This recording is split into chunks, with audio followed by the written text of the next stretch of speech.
Senate Resolution 66 by Senators Walters, Gaunch, Palumbo, Tacubo, Ashley, Beach, Blair, Boley, Boso, Carmichael, Cole, Mr. President, Klein, Facemeyer, Ferns, Hall, Carnes, Kessler, Kirkendall, Laird, Leonhardt, Maynard, Miller, Mullins, Plymale, Prezioso, Romano, Snyder, Stalling, Seipolt, Trump, Unger, Williams, Wolfel, and Yost, memorializing the life of the Honorable Darrell E. Holmes. Senator from Jackson. Thank you, Mr. President. I request unanimous consent that the resolution be taken up for immediate consideration, committee reference be dispensed with, and a resolution be placed upon its adoption.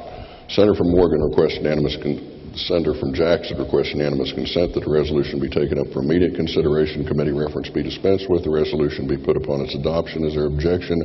Chair hears none. Will those in the gallery and those on the floor please rise as the clerk reads the resolution?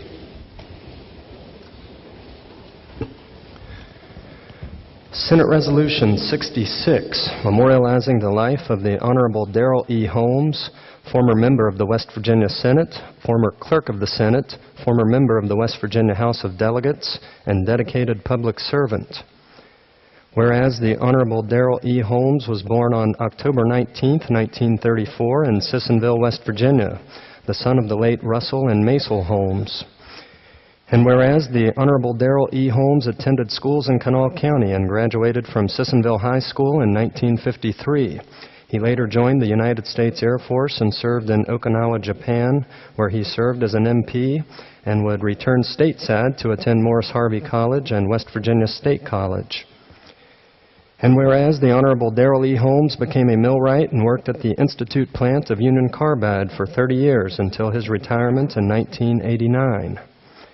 And whereas the Honorable Darrell E. Holmes began his public service when he was elected to the West Virginia House of Delegates, serving 4 consecutive terms from 1974 to 1982. And whereas the Honorable Darrell E. Holmes was elected to 2 terms in the West Virginia Senate in 1982 and 1986. And whereas the Honorable Darrell E. Holmes served as chairman of the Committee on Labor for the 66th, 67th, 68th, and 69th legislatures. He served as a member of the Committees on Energy Industry and Mining, Agriculture, Finance, Interstate Cooperation, and Natural Resources. And whereas the Honorable Darrell E. Holmes was appointed as the 19th Clerk of the Senate on July 1, 1989, and served in that position until his retirement in January 2013. And whereas the Honorable Darrell E. Holmes was married to his beloved wife, Nell Jean, with whom he shared the joy of having 3 sons, David with his wife Kim, Gregory with his partner Debbie, and Eric with his wife Heather, and 7 grandchildren, Lindsay, Andrew, Tara, Adam, Austin, Brianna, and Easton. And whereas, sadly, the Honorable Darrell E. Holmes passed away on January 22, 2016, leaving behind a host of family and friends, all of whom will miss his larger-than-life sense of humor and his ornery smile. And whereas it is fitting that the Senate pay tribute to the life and legacy of the Honorable Darrell E. Holmes in the building in which he so graciously served the state of West Virginia for nearly 40 years. Therefore be it resolved by the Senate that the Senate hereby memorializes the life of the Honorable Darrell E. Holmes, former member of the West Virginia Senate, former clerk of the Senate, former member of the West Virginia House of Delegates, and dedicated public servant. And be it further resolved that the Senate extends its most sincere and heartfelt sympathies to the family of the Honorable Darrell E. Holmes. And be it further resolved that the clerk is hereby directed to forward a copy of this resolution to the family of the Honorable Darrell E. Holmes. Thank you. You may be seated. The question is on the adoption of the resolution. Is there discussion? The Senator from Greenbrier. Thank you, Mr. President. My first action in this body, when I was elected in 2010 and came to serve in 2011, as I came on the floor, I was told that I was to nominate the clerk. Well, I didn't even know where to sit yet, but I was told I was to nominate the clerk. and that clerk was Darrell Holmes. Now, I will tell you that I had known Darrell Holmes from the Senate and from the House before that. He was a fixture in this place. I had been to his office back when you could smoke in these offices, and I'm not being a smoker, could tell you that I smoked a lot that day, not from my cigarettes, but from his. He loved to smoke, and he had plenty of hot coffee, believe me. I came with our senator back home, and that was one of the first persons I met, was Darrell Holmes. After I nominated him and he was elected as clerk of the Senate, he came by my office to thank me. Now, he knew it was ceremonial that I was asked to do that, being a new guy on the block, given that duty. He knew that was ceremonial, but he came by to thank me. And he said, "Thank you, Paw, for what you did." Well, I thought he didn't know my name, but I found out everybody was Paw to Darrell. He knew who you were just Paw. His pastor talked about that at his funeral. When Darrell was, everybody thought he was dying, and they called in the pastor, and he was the first one there. And his pastor was, and I'll get the story wrong somewhat, but as he leaned over the bed, Darrell was there, he was asleep, and he leaned over the bed thinking he was dying. And he said, "Darrell?" And he opened his eyes and he said, "What are you doing here, Paw?" or something like that. And shortly after that, he passed away. He's in a better place. But he was a great member of this body. He loved this Senate. And even after he retired, he was still a member of this Senate. He still liked to come and participate in junior rules and be part of who we were. So it's a great honor today for me to stand, but also for all of us to stand and share memories of this wonderful man, Darrell Holmes. I certainly urge us to adopt this and support this and let the family know how much he meant to all of us. Thank you. Further discussion. Senator from Marion. Thank you, Mr. President, ladies and gentlemen of the Senate, friends and family of Darrell. I don't think anybody can deny that we had a special relationship. Each morning when I came into this Capitol, I certainly looked out to see where Darrell was, not only for my own benefit, but for the benefit of enjoying his company. Darrell and I sort of started out similar. He was a millwright. I started out as a machinist, and we'd often talk about that. I'm sure that with the installation of these cameras, some of the levity that went on during those times would not be totally acceptable to the general public today. But, you know, in talking with Darrell and having that association, sometimes, you know, I took myself too serious, and Darrell would set me down, and he'd always have something funny to say. You know, he said, "What's going on, clown?" or something like that. And we'd talk, and we'd joke around. And on a more serious side, you know, we'd talk. I knew that Darrell was having certainly some health problems, and he certainly, you know, was very concerned about his wife during those incidences. But Darrell always made me feel that, you know, there was a lighter side to all this seriousness that went on down here. And, you know, he made me feel that I would enjoy someday just looking back and remembering the fun things that you do. Because I know that, you know, it's very serious and complex that the things are going on down here. But Darrell made you see the lighter side of life. And, you know, I certainly won't forget Darrell. He loved this Senate. He loved his wife. He loved his family. And, you know, he didn't want to go. And we all felt bad, you know, when we certainly knew that it was Darrell's time to go. And we'll never forget the association that we had with him. And I'm certain that all of you won't forget either. Senator from Marshall. Thank you, Mr. President. I too rise in support of the resolution.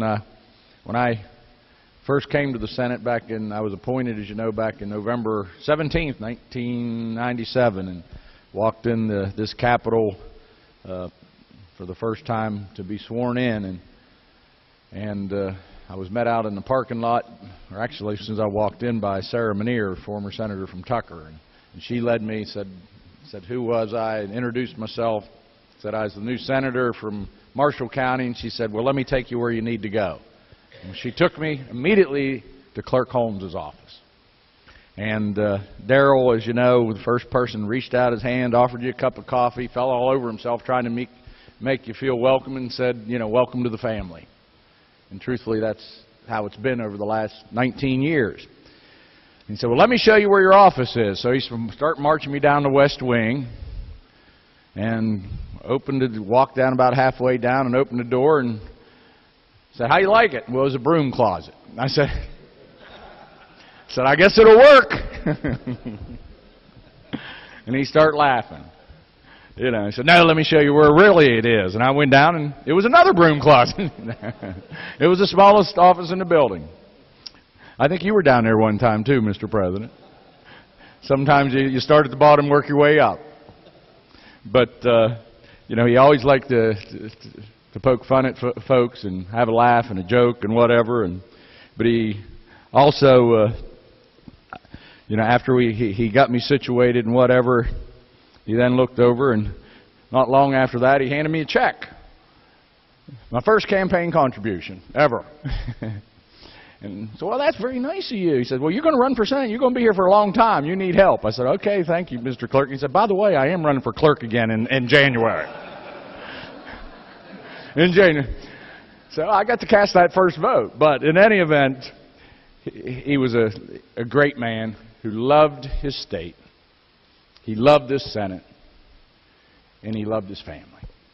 And you know, he will be missed and has been missed. He was somebody that had an influence on everyone's life he knew. And he was a wonderful man, a dedicated public servant. And you can leave here today knowing that he lived a good and full life and was embraced and loved by all of us, and most importantly by his family. Senator from Jefferson. Thank you, Mr. President. In honor of a great man, great friend, I demand the yeas and the yeas. Senior Senator from the 4th. Just briefly, by the way, I spent some time back there in room 220, and I'd like to go back. But, you know, my experience with Darrell was the same. I didn't know him as well as some of the other folks, but, you know, when you meet people in life, there's some people that you know, kind of drag you down a little bit. There's some people that, you know, you interact with at a certain level, but Darrell was always somebody that when I would spend time with him, it was always a delight because he had such a wonderful sense of humor. And I learned very quickly that the clerk's office was going to be helpful to me as the then minority leader. I didn't get a campaign check from him, but he was always helpful to me. And, you know, as I think about the history of the institution, like people like O. Smith in the House, who was there for years, and Darrell, when you look at it from afar and you're just seeing the news clips or whatever, and you get some sense of the history of this place, you know, and the footprint that you've left while you've been here. And there are some people that have left a shorter footprint. This gentleman leaves a massive footprint. He was here for so long, so many endeared to him that, you know, it was sad the day he had to leave, and certainly sad the day that he passed away. We know for you and your family. But I just, from our side of the aisle, wanted to say that he was truly bipartisan.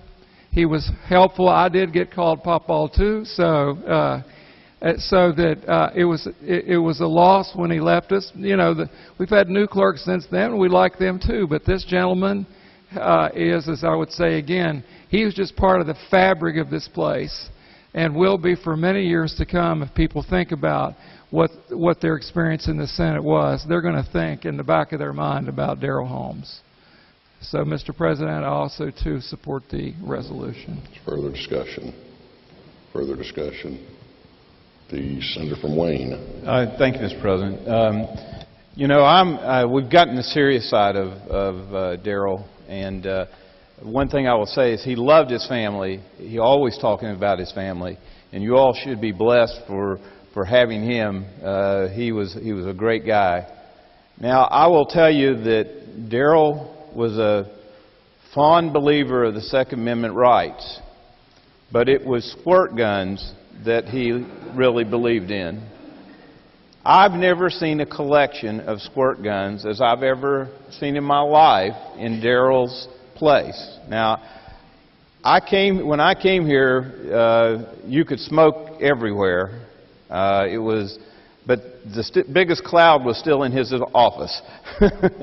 He was a guy that always brought you up, And being a guy from Wayne County that they say we speak a little differently sometimes, I understood him all the time. You know, no matter what he said, even when he told us he was speaking Russian. You all get that, don't you? He was a bright spot. You know, sometimes when you get dragging down, like on a 60th day, that he's a guy that could always make you laugh. He could always lighten things up, and you could always count on, after you left him, he would squirt you. You'd get something, you'd be going like this. He was a life of this Senate. He was a person that always loved this place, but also always made you serious about what you were doing. And we're glad to have had him in our lives. Further discussion.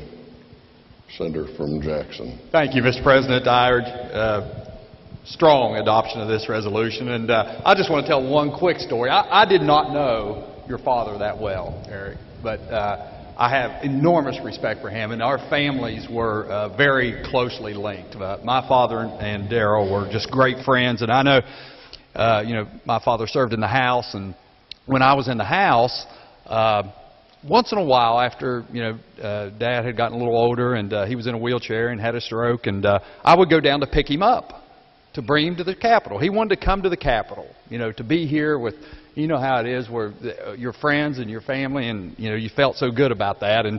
And my father always smoked a pipe, but as the senator from Wayne had said, this was a non-smoking facility. I'd go down and pick him up, and he's stuffing pipes in his pockets, and my mom's saying, Bill, you can't take those to the Capitol. They don't smoke there anymore. And he's like, it'll be all right.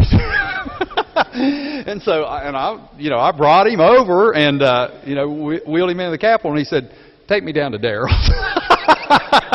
And I didn't know anything about this, and, I opened the door up, and a puff of smoke comes out, and Darrell said, hey, Bill, come on in and light up, and there was no partisanship, just good camaraderie, good friendship, and so I urge adoption of this amendment. And I also ask unanimous consent that the comments by the gentleman from Marshall, Wayne, Greenbrier, Putnam, and Marion be printed in the appendix of the Journal. The senator from Jackson requests unanimous consent that the remarks by the senators from Jefferson, Marshall, Senior Senator from the 4th, Greenbrier, Marion, Wayne, and I'll add Jackson, be published in the appendix of the Journal. Is there objection? Chair hears none, so ordered. The question before the Senate now is the adoption of the resolution. All those in favor will say aye.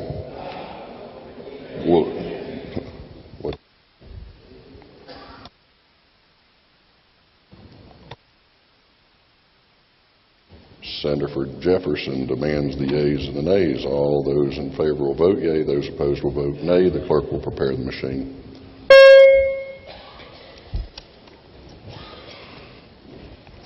Has every member voted? If so, the clerk close the machine and ascertain the results on this question. 34 yeas, 0 nays, 0 absent not voting. More than the majority of those present having voted in the affirmative, I declare the resolution adopted. The senator from Jackson. Thank you, Mr. President. I move the Senate stand in brief recess for the purpose of presenting the resolution. The senator from Jackson moves the Senate stand in brief recess for the purpose of presenting the resolution. All those in favor will say aye. Those opposed, no. The ayes have it. I declare the motion adopted. The Senate will stand in brief recess to present the resolution.